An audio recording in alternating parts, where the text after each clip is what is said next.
Bonjour à tous, c'est Soussou, j'espère que vous allez tous très bien. Écoutez, moi ça va super, bienvenue à tous pour cette nouvelle vidéo sur la chaîne de TNorShare. Et aujourd'hui, je vais tout simplement vous expliquer comment faire en sorte d'activer le son en arrière-plan sur iPhone. Donc ça peut être pourquoi pas la pluie, mais aussi l'océan, un cours d'eau, etc.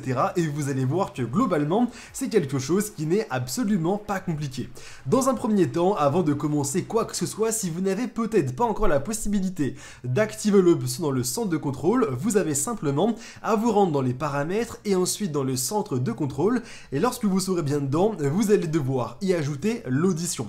Lorsque vous l'aurez bien fait de cette manière, vous allez constater que si vous vous rendez désormais dans le centre de contrôle, vous aurez la possibilité d'une part de bien activer finalement l'arrière-plan qui sera du coup le son de la pluie par défaut. Si vous voulez peut-être désormais le modifier ou le configurer, vous aurez simplement à vous rendre dans les réglages de l'iPhone et ensuite dans accessibilité, et lorsque vous serez bien dedans, vous allez constater, si vous descendez un petit peu, que vous aurez une option qui va se nommer audio et visuel, et ensuite son en arrière-plan. Et lorsqu'il sera bien activé, vous aurez d'une part en fait la possibilité dans son de bien le modifier, donc pourquoi pas mettre de la pluie par défaut, mais aussi le bruit de l'océan, un cours d'eau, etc.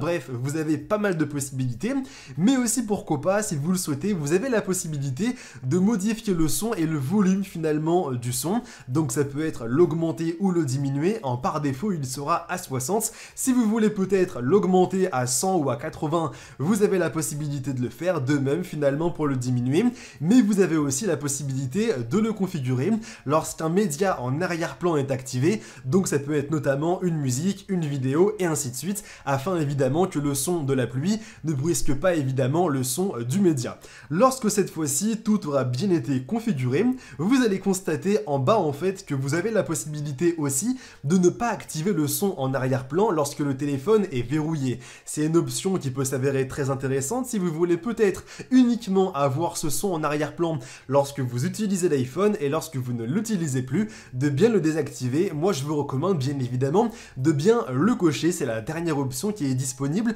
dans le son en arrière-plan qui est tout en bas, et ensuite vous aurez bien réussi à tout configurer avec le son en arrière-plan comme la pluie, comme l'océan et ainsi de suite. Et je pense qu'on est d'accord, c'est quelque chose qui n'est absolument pas compliqué et qui peut être extrêmement intéressant pour vous détendre lorsque vous utilisez votre iPhone, lorsque vous travaillez et ainsi de suite. Donc ça, je pense qu'on est bien d'accord sur ce point. Moi maintenant les amis, j'espère que vous avez passé un bon moment avec moi. Si jamais c'est le cas, n'hésitez pas à nous laisser un maximum de pouces bleus, ça nous ferait évidemment extrêmement plaisir, et pourquoi pas aussi vous abonner à la chaîne en activant la cloche pour ne pas rater toutes nos prochaines vidéos. Maintenant je vous dis tout simplement à très bientôt pour de nouvelles vidéos. C'était Soussou, allez, bye tout le monde.